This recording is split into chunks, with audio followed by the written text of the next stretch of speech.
السلام علیکم ورحمۃ اللہ وبرکاتہ۔ غیبت بہت بڑا گناہ ہے۔ قرآن پاک میں غیبت کرنے والوں کو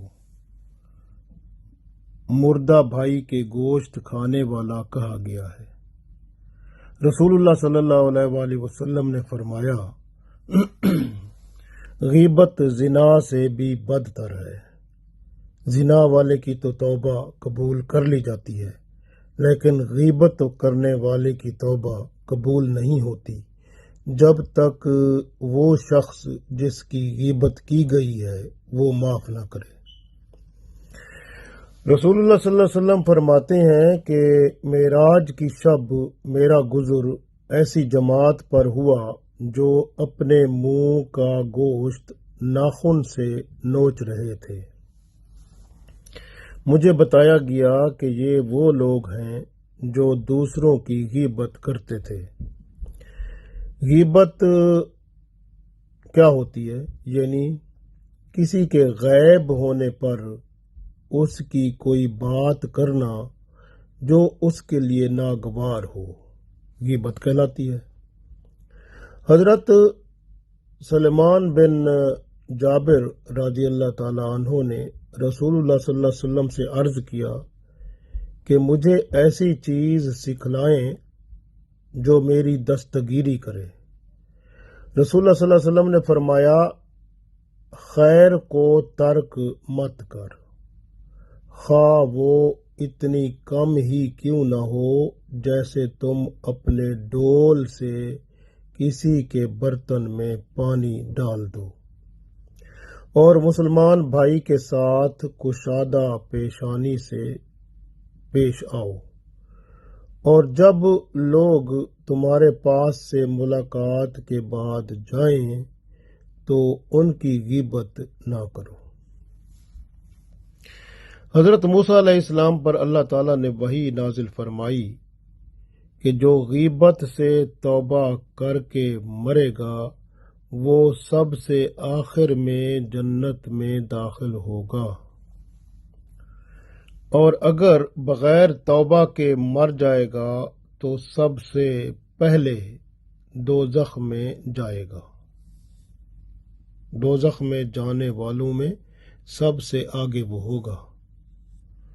حضرت جابر رضی اللہ تعالی عنہ فرماتے ہیں کہ رسول اللہ صلی اللہ علیہ وآلہ وسلم کے ساتھ میں تھا، دو قبروں پر سے گزر ہوا۔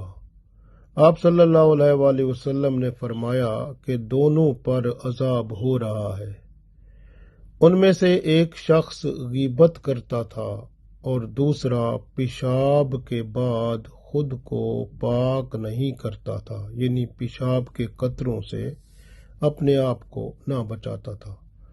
آپ صلی اللہ علیہ وسلم نے کھجور کی ایک شاخ لے کر اس کے دو ٹکڑے کیے اور ان دونوں قبروں میں گاڑ دیے۔ فرمایا کہ جب تک یہ شاخیں نہیں سوکھیں گی ان کے عذاب میں تخفیف ہوتی رہے گی۔ آپ صلی اللہ علیہ وسلم کے سامنے ایک شخص نے زنا کا اقرار کیا، اسے سنگسار کر دیا گیا۔ حاضرین میں سے ایک شخص نے دوسرے سے کہا کہ وہ شخص اس طرح بیٹھا تھا جیسے کتا بیٹھتا ہے۔ رسول اللہ صلی اللہ علیہ وسلم نے بات سن لی ان کی، اور وہ شخص آپ صلی اللہ علیہ وسلم کے ساتھ تھا جب آپ صلی اللہ علیہ وسلم وہاں سے آگے چلنے روانہ ہوئے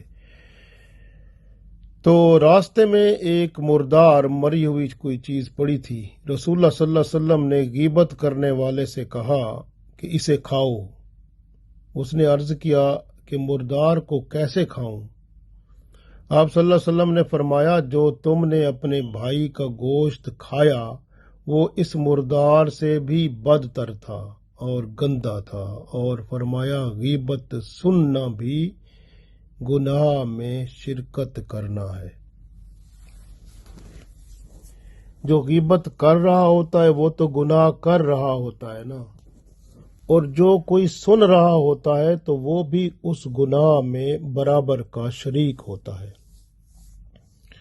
صحابہ کرام رضوان اللہ علیہم اجمعین غیبت کرنے کو نفاق سمجھتے تھے، یعنی منافق ہونا۔ حضرت قتادہ رضی اللہ تعالی عنہ فرماتے ہیں کہ قبر کے 3 حصے ہیں، یعنی قبر کے عذاب کے۔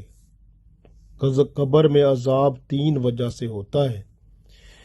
پہلے اس شخص کو ہوتا ہے جو غیبت کرتا ہے، غیبت کرنے والا قبر کا عذاب ضرور حاصل کرتا ہے، اور دوسرا غمازی کرنے والا، اور تیسرا پیشاب سے پاک نہ ہونے والا۔ یہ 3 بندے قبر کے عذاب سے وہ اپنا حصہ ضرور لیتے ہیں۔ کسی کی غیر موجودگی میں اب کوشچن یہ پیدا ہوتا ہے، سوال کہ غیبت ہوتی کیا ہے؟ یعنی کسی کی غیر موجودگی میں اس کے بارے میں ایسی بات کہی جائے جو اگر وہ سنے تو اسے ناگوار ہو، اگرچہ کہنے والے نے سچ بات کہی ہو۔ اس لیے اکثر باتیں جو ہوتی ہیں نا غیبت، وہ ہوتی سچی باتیں ہیں، لیکن دوسرے بندے کو ناگوار گزرتی ہیں کہ اس کے اگر پیچھے کسی کو کہا جائے۔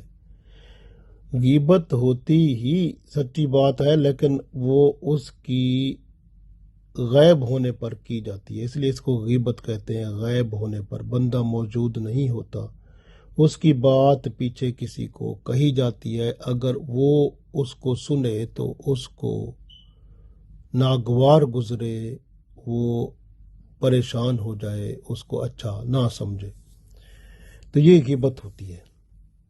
تو یہ مردہ بھائی کے گوشت کھانے کے برابر ہے۔ اس لیے غیبت بہت بڑا گناہ بھی ہے، اور غیبت جو ہے اس کا تعلق انسان کے لباس سے بھی ہوتا ہے۔ بعض اوقات بندہ کسی کے لباس پر کہتا ہے کہ دیکھو جی کپڑے کیسے ہیں، اس کے کپڑوں پہ بات کرتے ہیں، اور جسم پر بھی بات کرتے ہیں، لمبا ترنگا ہے، کوئی پتلا ہے، موٹا ہے، کوئی کس طرح ہے، اس طرح کی باتیں کر کے وہ دوسرا بندہ اگر اس کو سنے، جبکہ ہوتا تو ہے وہ موٹا ہے یا لمبا ہے یا جس طرح وہ، لیکن وہ یا سیاہ ہے یا سفید ہے، یہ جیسے، لیکن وہ سنے تو اس کو جو ہے نا وہ برا لگے، تو یہ غیبت بن جاتی ہے۔ اسی طرح اگر کوئی قول ہوتی ہے، بات کوئی کرتا ہے بندہ کسی کے بارے میں، یا کوئی فعل یعنی کوئی کام ایسا کرتا ہے، تو وہ بھی غیبت بن جاتا ہے۔ مثال کے طور پر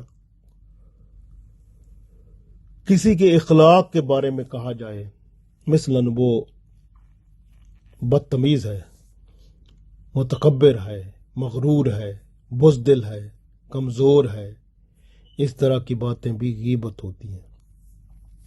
اور ایسے ہی کسی کو کہا جائے کہ وہ چور ہے، خائن ہے، یعنی خیانت کرنے والا ہے، بے نمازی ہے، یا قرآن غلط پڑھتا ہے، زکوٰۃ نہیں دیتا، حرام مال کھاتا ہے، زبان چلاتا ہے، بہت کھاتا ہے، پیٹو ہے، سوتا رہتا ہے، میلا رہتا ہے، یہ ساری باتیں غیبت میں ہی آتی ہیں، کیونکہ دوسرا بندہ جب سنے اس کو تکلیف ہوگی۔ ایسی بات جس سے کوئی آزردہ خاطر ہوتا ہے اس کو غیبت کہتے ہیں۔ ہاتھ، ناک، کان اور آنکھ کے اشارے سے بھی غیبت ہوتی ہے، جب بندہ اشارہ کر کے بتاتا ہے، وہ دیکھو وہ جو ہے، وہ دیکھو وہ لمبو آ گیا، اس طرح اشارہ کرتا ہے، وہ اشارہ کر کے وہ دیکھو لمبو آ گئی، لمبو کا مطلب بڑا لمبی قد والا، یا ایسے وہ دیکھو وہ مندرا آ گیا، چھوٹی قد والا آ گیا، یا اس طرح کوئی، یعنی وہ جو ہے نا غیبت جو ہے اس طرح اشارہ کر کے بھی کرتے ہیں، وہ دیکھو اس کو، دیکھو وہ لنگڑا ہے، یعنی وہ اس طرح یعنی اشارہ بھی کرتے ہیں، تو اشارہ کرنے سے بھی غیبت ہو جاتی ہے۔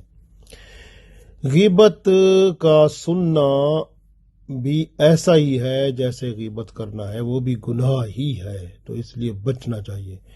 غیبت کو منع نہ کرنے والا اللہ کی رحمت سے محروم ہو جاتا ہے۔ رسول اللہ صلی اللہ علیہ وسلم فرماتے ہیں، جب کوئی شخص کسی کے اس گناہ کے بارے میں غیبت کرے جس سے اس نے توبہ کر لی ہے، تو غیبت کرنے والا اس گناہ میں گرفتار ہو کر رہے گا۔ یعنی اگر فرض کرو کوئی بندہ شراب پینے والا ہے اور اس نے شراب پینے سے توبہ کر لی ہے، اب دوسرا بندہ کہے یہ تو شرابی ہے، اب اس نے توبہ کر لی، وہ تو ختم ہو گیا، اس کا اللہ تعالیٰ نے معاف کر دیا، گناہ اس کا ختم ہو گیا۔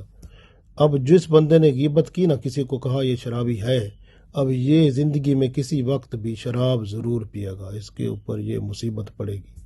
اسی طرح کسی کو کوئی کہے زنا کار ہے یا فلاں ہے، تو وہ جو ہے نا، جب کہ بندہ اگر ایسا ہے اور اس نے توبہ کر لی ہے، تو پھر جو بندہ کہنے والا ہے وہ اس مصیبت میں ضرور بالضرور گرے گا، اور وہ اس کو یہ گناہ ضرور اس سے پھر ہوگا۔ اس لیے ہمیشہ ہمیں کوئی پتہ نہیں ہے کہ کیا پتہ جو گناہگار ہوتا ہے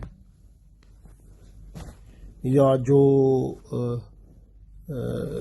جس نے کوئی چور ہوتا ہے، گناہگار ہوتا ہے، یا کوئی کسی قسم کا بد کردار ہوتا ہے، اگر اس نے توبہ کر لی ہے تو پھر ہمیں کیا پتا اس نے کر لی ہے کہ نہیں کر لی، کیونکہ وہ اس کے اوپر لکھا تو نہیں ہوتا نا، بندہ ہے، کیا پتا وہ اس نے توبہ کر لی ہو۔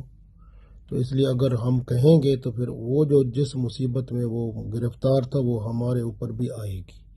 اس لیے آپ کسی کے بارے میں بات نہ کریں، کیا پتا وہ جو بندہ جو گناہ گار ہے اس نے گناہوں سے توبہ کر لی ہو اور اللہ نے قبول کر لی ہو، وہ تو معصوم ہو گیا، اور ہم بات کریں گے تو ہم خود ہی پھنسیں گے۔ اس لیے کسی کو بھی آپ برا نہ سمجھیں، آپ سب کو اچھا ہی سمجھیں۔ اس لیے یاد رکھیں کہ جو غیبت ہے نا، ایک چیز ذہن میں رکھنی ہے کہ کسی کی غیر موجودگی میں اگر آپ بات کریں گے تو وہ غیبت ہوگی، چاہے وہ سچی بات ہو بھی ہو، ٹھیک ہے نا، غیبت ہوتی ہی سچی بات ہے، تو وہ جو ہے نا اس کی غیر موجودگی میں کریں گے۔ ہاں، اگر آپ کسی کی غیر موجودگی میں بات کریں گے لیکن بات جھوٹی ہوگی اگر، تو پھر یہ بہتان ہے، پھر یہ غیبت نہیں ہے، یہ بہتان ہے، یہ بہت ہی آگے والی بات ہے، بہت بڑا گناہ ہے، بہتان ہے، بہتان، پھر غیبت نہیں رہتی، کیونکہ غیبت ہمیشہ سچی بات ہوتی ہے جو کسی کے بارے میں آپ کرتے ہیں، یعنی وہ بندہ اگر سنے تو اس کو تکلیف ہو۔ اور اسی طرح جو اگر آپ کسی کے پیچھے وہ بندہ نہ ہو، وہ غائب ہو، اور پیچھے آپ بات کریں، اس کی جھوٹ بولیں، اس کے بارے میں جھوٹی بات کہیں یا جھوٹا الزام لگائیں یا ایسے کہیں، تو پھر وہ بن جاتا ہے بہتان، تو یہ بہتان بن جاتا ہے، وہ غیبت سے بھی آگے کام ہے۔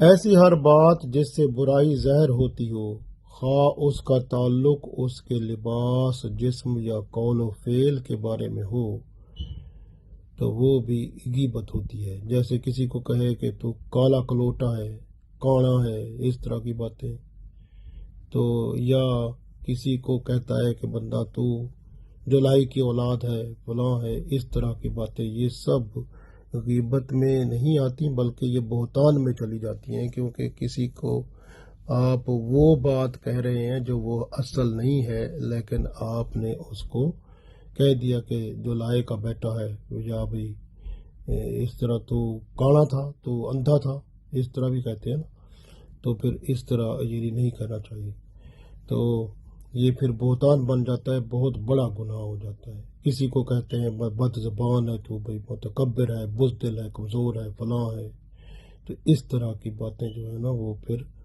وہ جب کہ اگر وہ بندے میں بات نہیں ہوتی تو پھر یہ بہتان بن جاتا ہے۔ رسول اللہ صلی اللہ علیہ وسلم نے فرمایا، جب تم ایسی بات کہو جس کے سننے سے کوئی آزردہ ہو جائے تو وہ غیبت ہوتی ہے، اگرچہ وہ تمہارا قول سچ ہو تب بھی، یہ حدیث میں آتا ہے۔ تو اس کا مطلب ہے غیبت ہوتی ہی سچی بات ہے، لیکن وہ دوسرے کو تکلیف دیتی ہے۔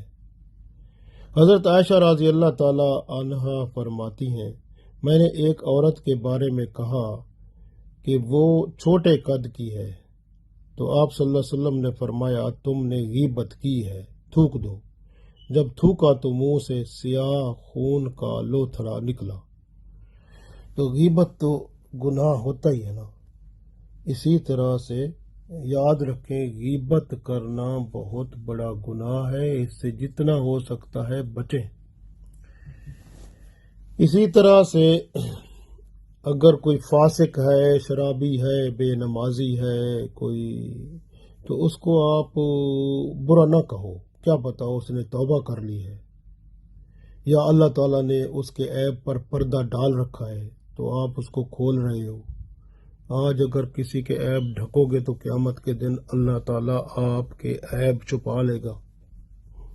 رسول اللہ صلی اللہ علیہ وسلم نے فرمایا غیبت وہ ہے جس سے آدمی کو کراہت پیدا ہوتی ہے جبکہ وہ سچ ہو، اور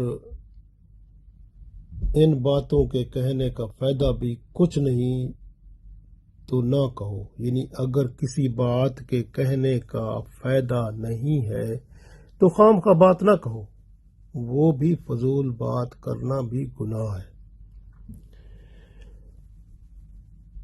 اس طرح سے بعض غیبت کی بات پر کہتے ہیں کہ بڑی انوکھی بات ہے، یعنی وہ جو ہے نا غیبت کی بات کوئی کرتا ہے نا تو اس کو کہتے ہیں وہ جی بڑی بات ہے، جی بڑی بات، یعنی دوسرے بھی سن لیں اس کو۔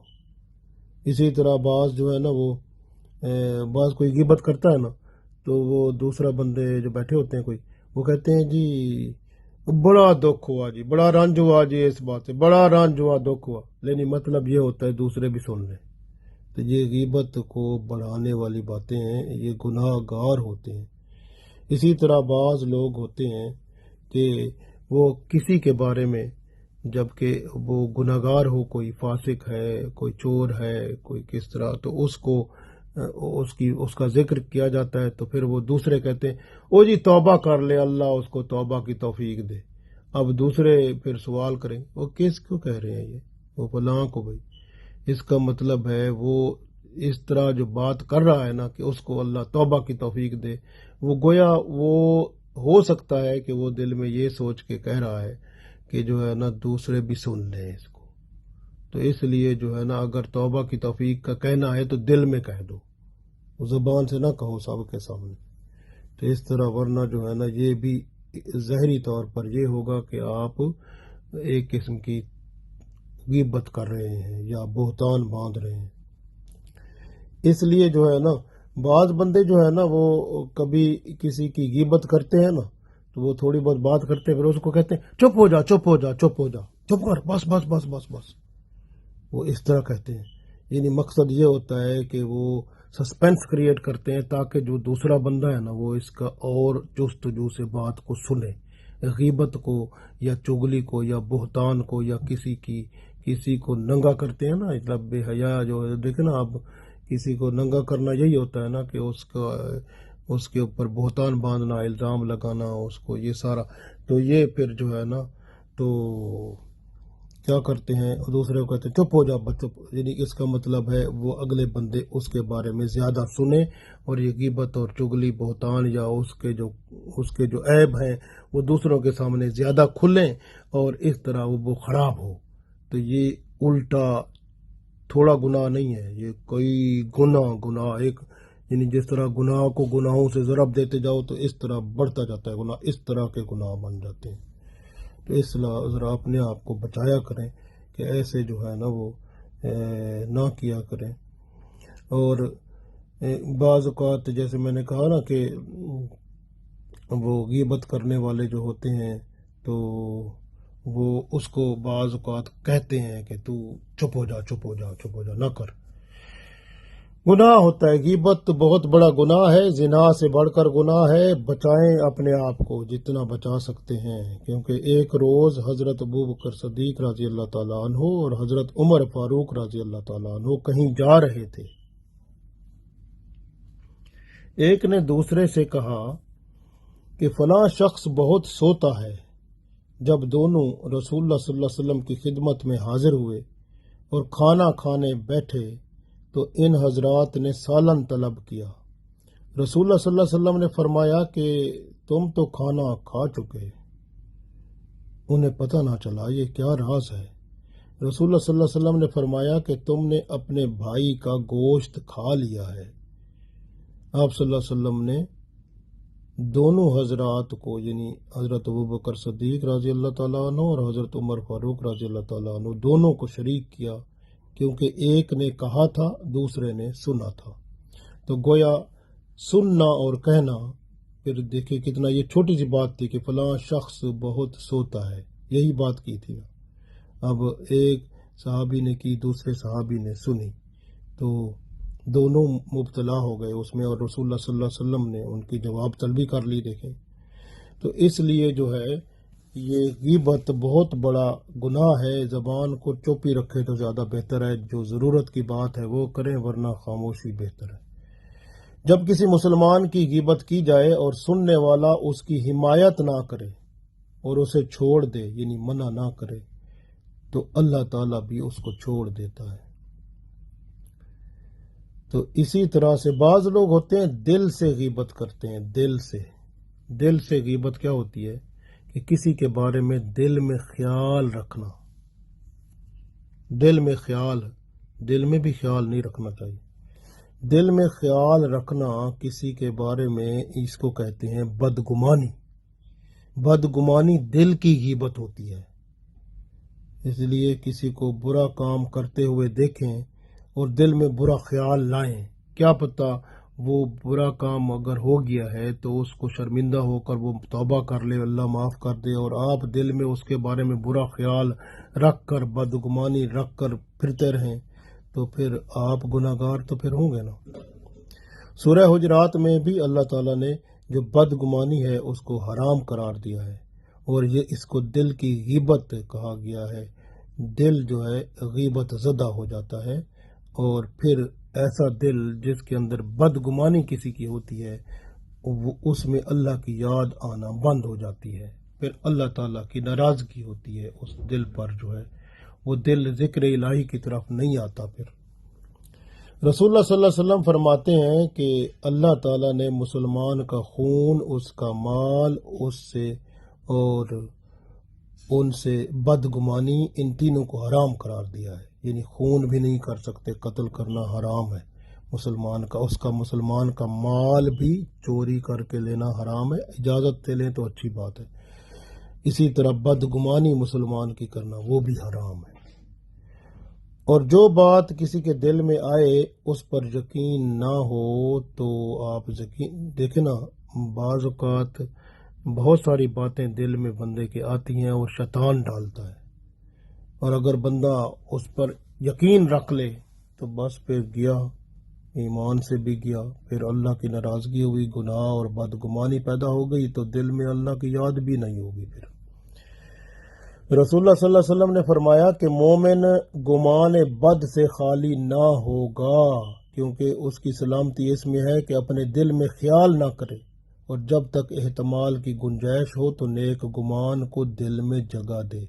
یعنی بندے کو جو مومن ہوتا ہے نا، اس کے دل میں برا خیال نہیں آتا، اگر آتا ہے تو اس کو نکال دیتا ہے، اور پھر بلکہ کوشش کرتا ہے کہ اپنے دل کی حفاظت رکھتا ہے کہ دل کے اندر کوئی برا خیال نہ ہی جائے۔ تو دل کو جو ہے گمان بد سے وہ محفوظ رکھتا ہے، پاک رکھتا ہے، کیونکہ بدگمانی دل کو گندا کر دیتی ہے۔ جب کوئی شخص کسی سے بدگمان ہوتا ہے تو اس سے تعلق بڑھائیں آپ، اور دوستی بڑھائیں، تو پھر آپ اس کو تحفہ دیں، کوئی خدمت کریں، تاکہ وہ جو ہے نا اس کے اندر سے بدگمانی ختم ہو۔ کیونکہ شیطان جو ہوتا ہے نا وہ یہ چاہتا ہے کہ بدگمان جب بندہ ہوتا ہے نا تو پھر وہ دوسرے سے نفرت کرتا ہے۔ تو اگر آپ کو پتہ ہے کوئی بدگمان آپ سے ہو گیا ہے، نفرت کر رہا ہے، تو آپ اس سے تعلق بڑھائیں، اس کو تحفہ طائف دیں، تو الٹا وہ اس کا دل سے جو ہوگا نا گند، وہ بدگمانی والا نکل جائے گا۔ ویسے تو اصولاً تو یہی ہے کہ ہر بندہ جو بدگمانی جس کے اندر ہوتی ہے وہ تو اس کو چاہیے کہ وہ ایسا کام کرے ہی نہ، بدگمانی کو کسی کے بارے میں اچھا گمان رکھے، برا گمان نہ رکھے، برا خیال نہ رکھے۔ گمان کا مطلب خیال ہوتا ہے نا، برا خیال نہ رکھے۔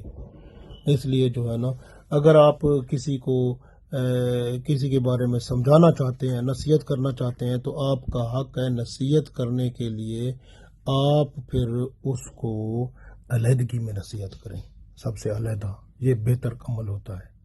اللہ تعالی ہم سب کو توفیق دے، آمین۔